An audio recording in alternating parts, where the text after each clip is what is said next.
is Imoite. I'm an old friend of Nathaniel's we met in middle school, 13, and we're still friends. And, it's truly nice to see everyone here this afternoon in memory of Sheila.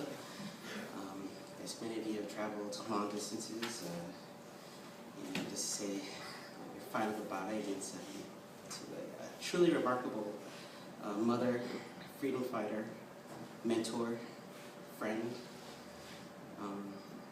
Sheila was able to be these different things to so many people, and it's an honor and a privilege to be able to say thank you one last time in front of everybody.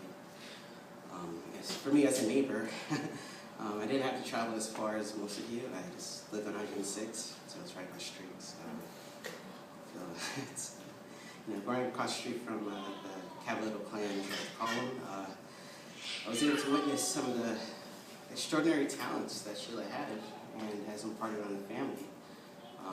Yes, Sheila and George raised 5 fiercely independent, intelligent children.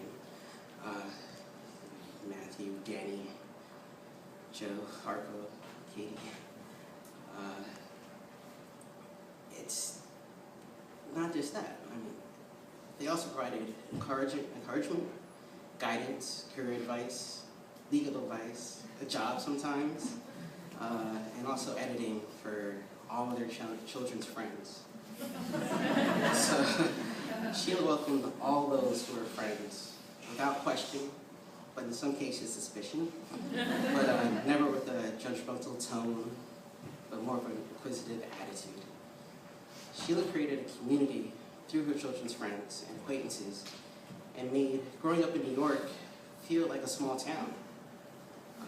Not this crazy, hectic city. And it's, she gave the Upper West Side, our community, a solidity and continuity, to quote E.B. White, to say that the native New Yorker gives the city solidity and continuity. Celebrating some events. So celebrating Nathaniel's birthday in Central Park by the Great Lawn, canoe trips along the lake, and Adirondacks, St. Patty's corned beef, Super Bowl parties where Sheila would invite those not interested in football to play Scrabble or just to conviviality. And those are the words. That's a big one that I have to practice. Stopping, and also stopping by Christmas to exchange presents, and of course Thanksgiving dinner. Over the decades, these events became rituals, something to look forward to, and these meals have become legends to most people in my family, friends that always talk about it. For me, but it was really the smaller gatherings that I remember the most, just coming after school or after work, or someone's in town, Danny's in town, and we just have to stop by, and we sit at the table for hours, just discussing politics, updating our lives, reflections on job interviews, just current events. And she was able to do that. Wow, I didn't see her at work and with everybody else. She was just a mom that would just have dinner with her family. And 20 years, over 20 years, it kind of, I'm going to try and reflect on this, but she changed the trajectory of my life, and I'm grateful for that.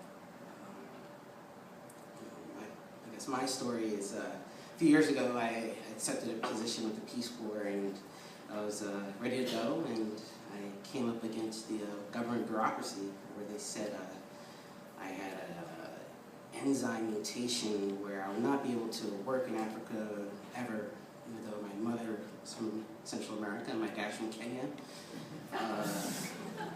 So I guess the idea that coming up against the government bureaucracy and telling Harpo about what's happening, she's like, let's talk to Sheila.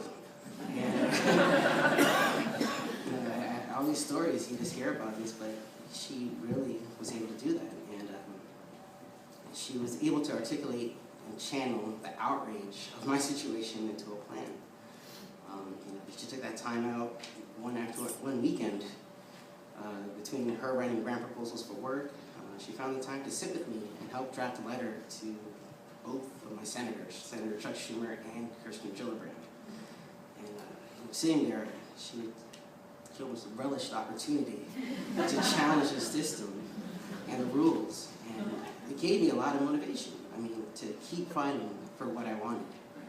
You know, that letter over the past 2 years turned into a formal investigation where I came up with a constant barrier there, and then it led to a federal case, which I prosecuted on my own. And I was able to get that turned around, and I'm leaving in 10 days to Cameroon to start working. So it's I mean, what can you say to that? You just gotta keep fighting, and in those final weeks, I stopped by, and Harper would always say, she was planning a going away party for me for the new job with the Peace Corps, and it got more extravagant and wild as things progressed. And the last update I had when I saw her a week before she passed, she was planning to roast a whole goat. Don't ask where she's going to get it. Chickens, I don't know, like 15, 20 chickens, a keg, a lamb. So, I mean, I sat down with her, held her hand, and we discussed the options for appropriate side dishes. Rice, couscous, maybe hibiscus juice for people that don't drink alcohol. I mean, these were things that she was always planning. She was always looking for that way to get everything in order, and all those small details were not small. Those were what she was cared about, and really was able to build a community. And you see all of the friends of friends, we walk around, and I see people that I haven't seen that know Danny, and went to high school with my sister, and so like it's an actual community that I was able to grow up in and continue to be friends. So, I mean, in that last time, I thanked Sheila for all the help that she gave me, and the one thing that I do remember, she said to me that I was right, and she was surprised that it happened so fast. I guess it shows that she was not only prepared for the long fight, but also looked forward to celebrating successes that were inevitable to happen. So it's going to keep it brief because it's a common thread throughout all of this, and she was an important person to everybody, and it's important to remember that she meant a lot to so many people, and this is a good thing that I'll have when I travel in West Africa and distributing mosquito nets and trying to figure out how to help people. There's a good example that I can base off. So thank you, Sheila, and hopefully you guys can continue traditions and Super Bowl parties and all that. So thank you.